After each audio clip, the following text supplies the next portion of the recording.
everybody? Welcome to the Wrestlepalooza post show. It's your girl, Denise Salcedo. I'm riding solo today, but we're going to go ahead and give some quick and honest thoughts on Wrestlepalooza and how the show went down. First and foremost, I hope everybody was able to figure out their situation in terms of how to actually watch Wrestlepalooza.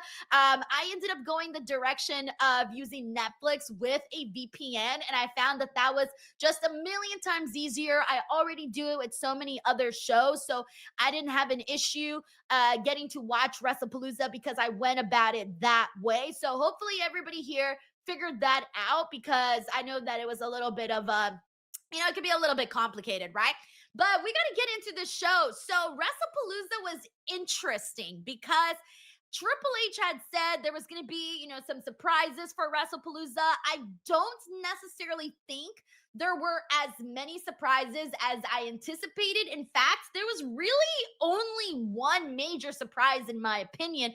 And the big one is that Stephanie McMahon is being inducted into the Hall of Fame. So that's probably going to be one of the biggest news pieces that came out of the show. I know it's announced months and months and months in advance to WrestleMania, but I feel like clearly they did it because they wanted a news story to come out of WrestlePalooza, and doing so with Stephanie McMahon being announced that she's going into the Hall of Fame was a big, this was the right show to do that for. Like, I get it. They wanted something to come out that was newsworthy off of their ESPN show. When The Undertaker came out, I thought, okay, Triple H said surprises. So this feels definitely like a surprise. A lot of people thought he was going to go out and announce the attendance number, and that's what I thought too. At one point, I thought he was just going to do what he did at Raw at Netflix, where he just goes around the ring and rides off and he does the little arm thing, and then that's it, right? No, instead he goes and he sits by Stephanie McMahon, and they kind of have a little bit of a conversation, and we're like, what exactly is happening here? Why is he choosing to sit with Stephanie? What is happening? It was not in my radar whatsoever that Stephanie would be inducted. Based on her reaction, she looked very, very emotional. So it made me think that this was truly a surprise for Stephanie. Of course, she's a great actress. You never know, whatever, right? But I do think that that was legit and that she didn't know, because she got emotional. Shit, even I started getting a little emotional watching her get emotional, because I thought, you know what? I feel like she's I've always been a fan of Stephanie McMahon since I was a little girl. I always enjoyed Stephanie on my TV screen. She was one of those characters that I like when she was Daddy's little princess, and she was annoyed and she'd slap people and she was spoiled and bratty and all of that. I liked that. You guys know I like the Mean Girls, right? I'm a fan. So I liked that aspect of Stephanie McMahon. And then when she went into having an on-screen relationship with Triple H, it was one of the love stories that as a kid I was like, oh my God, right? Like, it was the whole thing. And so for a long time I was a fan of Stephanie McMahon, and I always wanted her to I've interviewed her a few times. I've interviewed her, I think two times on camera, one time just audio. So I've interviewed Stephanie McMahon 3 times, and all 3 times she was an incredibly nice person. In fact, the first time that I interviewed her was in a group setting for an audio interview at NBC. They were doing their TCAs, and I remember there was a water bottle on the floor, and Stephanie saw it, and she told me oh, be careful because you're going to fall if there's a water bottle right there that nobody was seeing. And I remember thinking, wow, that's so nice. Like, Stephanie saw that I could have tripped and died. Maybe not tripped and died, but I could have tripped had I not seen that water bottle that someone put on the floor. So it was just little things like that that I felt made her very nice. And then afterwards I would go on to talk, interview her a couple of times, and that was nice. It was a good, she was nice. She was nice to me. I appreciated that. And it's always nice whenever you meet somebody that you're like, okay, I was a fan of yours. What are you really like? And then for them to be nice to you, well, that's cool, right? So, yeah, so getting to see her get inducted into the Hall of Fame is awesome. I am completely for it. I mean, come on. I don't see why not. I know that I did hear a whole video of people that I definitely want to see get inducted into the Hall of Fame. You guys can check that out if you guys want. It's here on the channel. There's still so many names and so many legends that you definitely want to see get inducted. But definitely Stephanie, I would say, is a massive name for the 2026 class. Sorry, I'm already forgetting what year we're in and what year we're going into. This year has flown by very, very fast, by the way. So that's like the biggest like newsworthy thing that was a surprise. That was what I would consider the biggest surprise out of WrestlePalooza. So hey, congratulations to Stephanie McMahon on that. Now, I want to go ahead and jump into Brock Lesnar versus John Cena. So that is a match that I had to go back and watch because I missed it while I was watching All Out. And everybody in the comments in the chat, they kept saying, oh my God, this match is so bad. This match is so awful. And I'm thinking, oh my God, you know what happened? It was spoiled for me that John Cena had lost. And the second I heard that, I thought, oh no, that's not good. And I know that. I knew it wasn't going to go off that well because even when I was talking about it on Busted Open, when me and Mark were talking about how, Brock and Cena, he was saying that he thought Brock should win. And I'm like, no, I should beat John Cena. Like, John Cena should win. Like, we're rounding out the end of John Cena's career.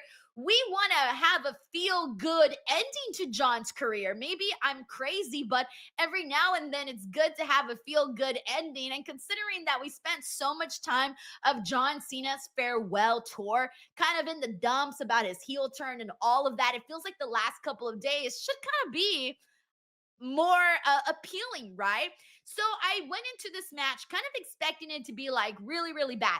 I think what it was that it was just I think they had an idea of what they wanted to do with it being like a sprint intensity kind of match, hitting their finishers and all of that.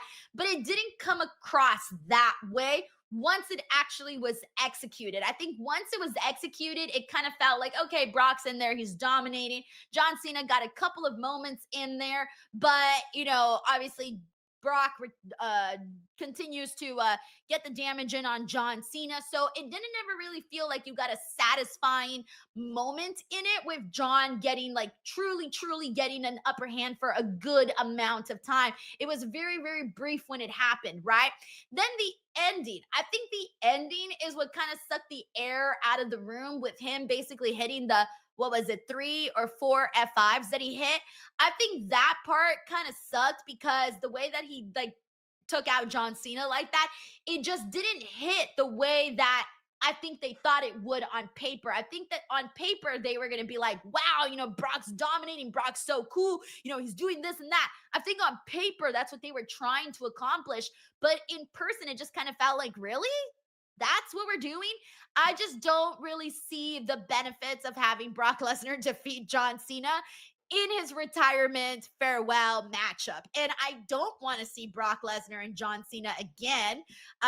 If they decide to run that back so that John Cena gets this win, I do not want to see that again. This is fine for what it was. I think that they had the wrong winner in this. It should have been John Cena. It should have been a feel-good ending. Instead, they had kids crying in the crowd, was obviously, was kind of funny and sad at the same time, right? But that's where we're at with John Cena and Brock Lesnar. So let me see what else we got here. We got Ledwin here who says, did you catch the sign about how Brock shouldn't be here? I did see that. It was like a small sign, a small white sign with black letters. I caught a little piece of that as I was watching the Brock Lesnar match. It said something about how he shouldn't be here. And then I didn't get to read the rest of it, but I did see that. Thank you, Ledwin. We got Bob Ross Jr. here who says Cody versus Drew wasn't bad, but I think some people have gotten so used to interference mania to the point where clean matches feels underwhelming. And we were talking about this the other day, Bob. We were talking about, I think when was it? What match was it?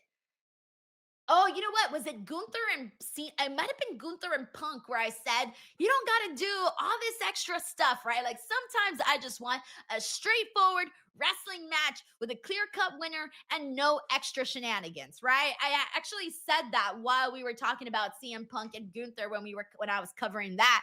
But here's the thing with this particular matchup with Cody and Drew, the build wasn't that strong, guys. Like, it really wasn't. Like, I felt like Drew McIntyre has been hotter, when he was feuding with CM Punk. That was like, that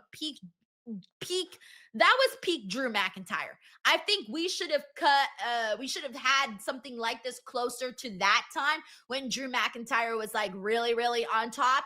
I think that's probably when this would have been a better feud. But then I think what got people really thinking that something really extraordinary was going to happen in this was because I'm with you, man. I'm cool with watching straightforward matches. I'm cool with that, right? I'm with you. Sometimes we don't got to do all that extra stuff. But here's the reason why I think they had to do the extra stuff today. Multiple reasons, actually. One, when Cody and Drew was the main event of Wrestlepalooza, I get it. He's undisputed WWE champion. We get all of that. But again, the feud wasn't the hottest. And I don't think it's the match that people were most interested in seeing. Okay. Like, going into it, this wasn't the match most people were invested in. And when they announced that this match was the main event, it made people think like, oh shit, it's main eventing over the hottest feud that they have, which is Becky and Seth and CM Punk and AJ, given that it's AJ's big return to wrestling after 10 years. That felt like that should have been the main event. So when they went with Cody and Drew, it made people think, oh shit, maybe something's happening. You got that match in the main event. You got Triple H saying there's going to be surprises. So you're going to be expecting something. People were expecting maybe Randy. Some people threw out The Rock, which I'm glad I didn't, continue that train of thought. But I did kind of expect Randy at one point. But I think what did it for me was I thought the match was just a little bit on it wasn't like a bonanza of a performance. Okay, I've seen far better Drew McIntyre matches and I've seen far better Cody Rhodes matches. That's why I think some people were like, that's it, like the match was a-okay, right? Nothing to really write home about. I don't think I'm going to go back and rewatch CM Punk and I'm not going to go back and watch Drew McIntyre and Cody Rhodes. Like, I might not go back and rewatch that, right? So I think people were thinking, okay, well, if the match isn't all that, we're at least expecting an exclamation point of a finish with something incredible happening there, and then it didn't happen. So I think it was just the fact that the match was just fine with a straightforward win for Cody Rhodes. Cool, whatever. But I think with all of that other stuff, with that being the main event, with Triple H saying all these surprises, I think that's why people were expecting just a little bit more. Like, I'm with you, man, when it comes to straightforward matches. Sometimes I'm cool with that. But I do want to, if you're going to have that, I do want to see obviously higher caliber performances for sure. But again, I've seen better from both guys in different matches. So that's where I'm at with that. Thank you so much, Bob. We got Tracy WV who says, for the first on ESPN and they want fans to pay $30, they needed to do more. I mean, 3 out of 5 were good to great, but the beginning and the end was lame, to be honest. Yeah, so for me, the 2 matches that really did it was Stephanie Vaquer at Io Sky and the mixed tag team match. Like, I got to see the half towards the end of the Vision and the Usos. That one was fine too. They had some good moments from what I saw. But and I also thought it was the right winners with the Vision. I thought that was the right way to go. But it was really Stephanie and Io to me that were they gave me the match I wanted. This is one where I can't complain because all I asked for were a couple of things. I asked for this match to get a good amount of time, which it did, by the way. Wikipedia here has it at 20 minutes and 11 seconds. I wanted Stephanie Vaquer to win and to win cleanly at that. And she did. And I enjoyed the magic that they made together. I thought they did a great performance and they wrestled so nicely. And I want to see them wrestle again. So those were really the things that I asked for in this matchup. And I got them. I got those things. Now with Stephanie, the next step is, keeping an eye on how they handle her as champion, because she is now the women's world champion, and people are going to be wanting to see, okay, how are you going to capitalize on what you have with Stephanie? And clearly they went with her as champion because they see something in her. She's been tremendous. It was wonderful to see her hold up that championship, celebrate with her dad. It was awesome. Great moment across the board. I got everything I wanted from Stephanie and Io, everything. And that was the reason why, like, I'm not going to sit here and trash Wrestlepalooza, primarily because I got everything I wanted from Stephanie and Io. The other thing that I really enjoyed was the mixed tag team matchup. The mixed tag team matchup, what really surprised me the most, truly, is the fact that we got boy on girl, girl on boy action. Usually WWE likes to, as of late, they've only done, the guys fight the guys, the girls fight the girls. And we didn't necessarily get that. Like, we saw AJ get in it with Seth Rollins. We saw Becky and CM Punk. And I liked that. I liked it. I felt like the way that they did this match, it really felt like I hate you and I hate you. I hate all of you. And I'm going to put my hands on you for the amount of disrespect. Like, this isn't just a match. Like, this is a fight. And I thought they did a bunch of little spots in different moments that made it feel special. Like, for example, when we saw AJ Lee and CM Punk, both of them do the combo. They had combo moments where they were both doing like submissions and whatnot. Like, there was moments like that in the matchup that made it feel good. Like, oh man, like I'm really watching CM Punk and AJ get to team up and do all of this. That was very fun. The stuff that they did on the outside on the ring, on the commentary table, I felt like it was a bunch of things, like even Seth Rollins using the body of Becky Lynch when he tried throwing her onto CM Punk. Becky Lynch throwing AJ Lee's body into CM Punk and Seth Rollins. All the smacking that AJ Lee did, the stomp that AJ Lee did on Seth, and so on. Like, they did a lot that I wasn't expecting in the match. And it was a freshie. It kind of even took me back a little bit, because even though I watch intergender wrestling on the indies, and I've seen a lot of it over on the GCW side of things, it takes a second to get used to that over on WWE television and their program, because we haven't really seen that often. Of course, we've seen, moments where girls have been taken out by the guys, or the girls have slapped guys, things like that. Like, we've seen, it's not like it's completely foreign, but it's just not something we see often, especially not in this dynamic. But I also think that these were the right people to do it with. Like, Becky has earned a tremendous amount of respect. So seeing her in the ring with CM Punk, I thought it was just hella interesting. It was hella interesting to see all of that.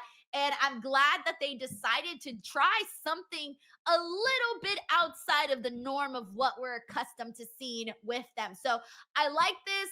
AJ Lee, of course, tapping out Becky Lynch with the Black Widow. Exactly what we were pretty much expecting, which was AJ getting the win for her team, given that we're now expecting that to be a reasoning for her to get an IC title shot against Becky Lynch. So all of that ended up working out the way that it did, and I thought it was fine. So, man, good stuff with Stephanie, good stuff with Io, CM Punk, AJ, Seth, Becky, Cody Rhodes, Drew McIntyre could have been better. Vision, the Usos, from what I saw, was fun. Brock Lesnar, John Cena, wrong winner. That is honestly my overall feelings on Wrestlepalooza.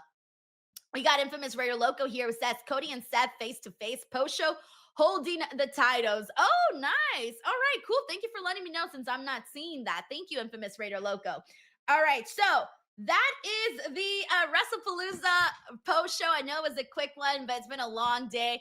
You guys are watching just the video, but this stream has already surpassed 8 hours. But thank you so much for watching the Wrestlepalooza post show. Let me know what you guys thought about Wrestlepalooza in the comment section below. Don't forget to subscribe to the channel. Catch you guys on the next one.